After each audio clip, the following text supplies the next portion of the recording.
يا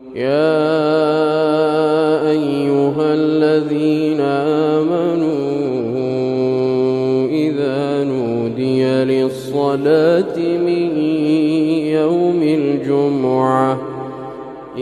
نودي للصلاة من يوم الجمعة فاسعوا إلى ذكر الله وذروا البيع ذلكم خير لكم إن